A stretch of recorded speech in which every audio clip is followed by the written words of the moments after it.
लालू जी ने एक महीने में सही ही कहा है कि मोदी जी का कोई परिवार नहीं है। परिवार जिनका होता है वो बेटे बेटियों को प्रधानमंत्री बनाने का प्रयास करता है, मुख्यमंत्री बनाने का प्रयास करता है, सत्ता पर बिठाने का प्रयास किया है। इस व्यक्ति ने 40 साल से केवल और केवल देश की जनता के लिए काम किया है। 23 साल से मुख्यमंत्री और प्रधानमंत्री रहने के बाद भी मैंने एक दिन छुट्टी लेते हुए उनको नहीं देखा है। सुबह 5 बजे से रात को 1 बजे तक अहर्निश काम काम काम, एक दिशा में काम। लक्ष्य के लिए हम राजनीति में हैं और उसी लक्ष्य के लिए हम काम कर रहे हैं। जहां तक ये सीटों का सवाल है,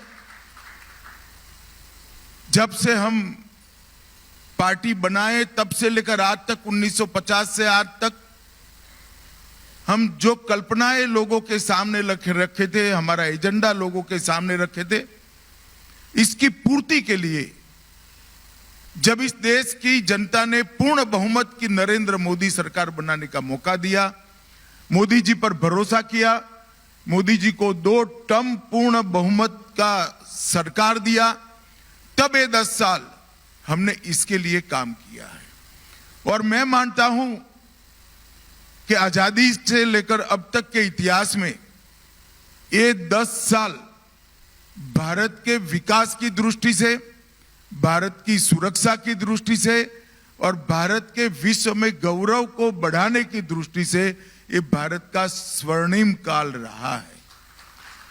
मगर मैं आज ये भी कहना चाहता हूं देशवासियों से, ये फुल स्टॉप नहीं है, ये शुरुआत है। अच्छा समय आने वाला है और अच्छा समय आने वाला है। और इसके लिए ये जो प्रयास हमने 10 साल किया है, जो प्रचंड जन समर्थन देश भर में आज नरेंद्र मोदी जी को, भारतीय जनता पार्टी को, एनडीए को मिल रहा है। मैं देश के कोने कोने में गया हूं। चुनाव के पहले ही मैंने 136 सीटों का विजिट करा है। मैं आपको बता सकता हूं कि देश के कोने कोने से नरेंद्र मोदी जी के समर्थन में जनता खड़ी है। इसी के आधार पर हमने 370 के आंकड़े का लक्ष्य रखा है, 400 पार के आंकड़े का लक्ष्य रखा। ये लक्ष्य हमारा वास्तविक भी है और मैं आज बड़े विश्वास के साथ देश की जनता को कहने वाला हूं कि आप एक बार, आपके मन में जो आशीर्वाद पड़ा है, प्यार पड़ा है, उसको मत में परिवर्तित कर दीजिए। 400 पार देखते देखते हो जाएगा। इस तरह की बातें वही लोग कर सकते हैं जिनके पास और कोई रास्ता नहीं बचा है। ऐसी ओछी बातें कर कर देश की राजनीति को, उसके स्तर को गिराने का जो काम कर रहे हैं, हर बार जनता उसका जवाब देती है। परंतु मैं एक बात बताना चाहता हूं, मैंने मोदी जी को बहुत करीब से देखा है, कई सालों से उनके साथ काम किया है। लालू जी ने एक महीने में सही ही कहा है कि मोदी जी का कोई परिवार नहीं है। परिवार जिनका होता है वो बेटे बेटियों को प्रधानमंत्री बनाने का प्रयास करता है, मुख्यमंत्री बनाने का प्रयास करता है, सत्ता पर बिठाने का प्रयास किया है। इस व्यक्ति ने 40 साल से केवल और केवल देश की जनता के लिए काम किया है। 23 साल से मुख्यमंत्री और प्रधानमंत्री रहने के बाद भी मैंने एक दिन छुट्टी लेते हुए उनको नहीं देखा है। सुबह 5 बजे से रात को 1 बजे तक अहर्निश काम काम काम, एक दिशा में काम और सेल्फलेस काम करते हुए मैंने देखा है।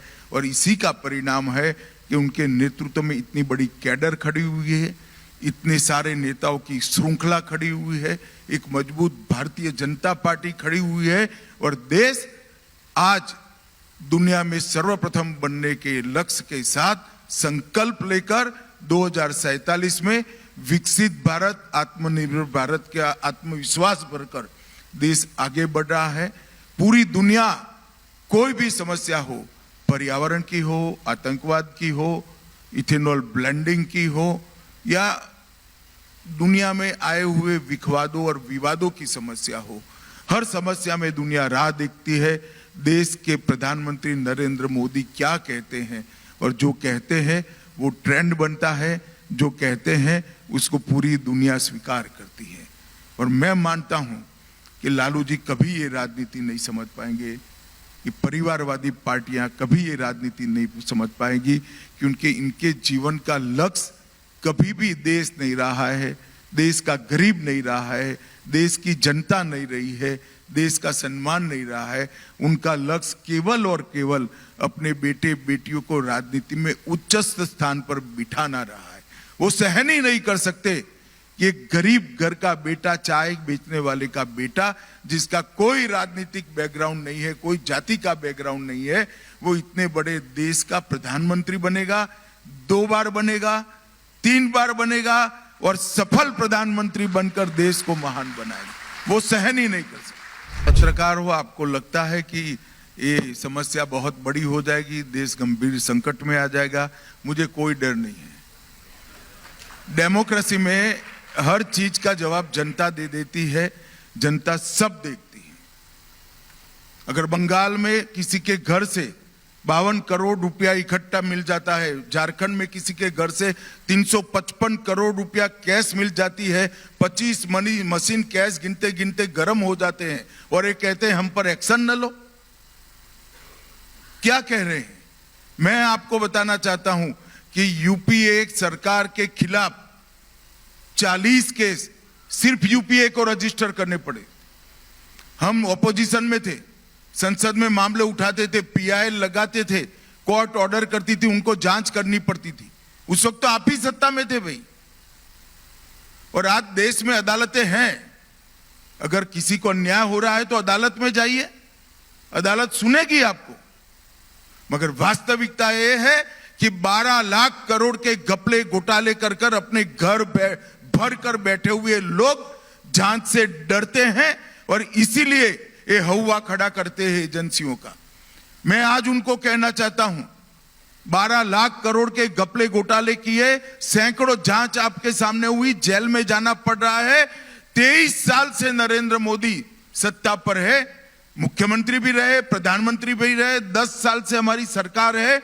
एक 4 आने का भी आरोप नरेंद्र मोदी पर हमारे विरोधी भी नहीं लगा पाए। हमने पारदर्शिता से शासन किया है। और मैं आज फिर से एक बार कहना चाहता हूं विपक्ष के मित्रों को, आपके खोखले प्रचार के साथ जनता आने वाली नहीं है। आप इससे एक्सपोज हो रहे हो, आप कानून का साथ नहीं दे रहे हो। अगर आपको कोई ग्रीवेंसेस है तो अदालतों में जाना चाहिए, वहां से प्रोटेक्शन लेना चाहिए, मगर आप कोऑपरेट नहीं कर रहे हो, वो तो ठीक नहीं हो रहा है। मैं किसी व्यक्ति के बारे में नहीं कह रहा हूं। जहां तक संदेश खाली का सवाल है, मैं मानता हूं संदेश खाली की घटनाओं ने बंगाल के शासन को 100% एक्सपोज कर कर रख दिया है। एक महिला मुख्यमंत्री के राज्य में जिस तरह से धर्म के आधार पर महिलाओं का शोषण हुआ है, वो सहन ही नहीं किया जा सकता। हम इसके खिलाफ लड़ेंगे, एड़ी चोटी का जोर लगाकर लड़ेंगे और बंगाल में हम परिवर्तन कर रहेंगे।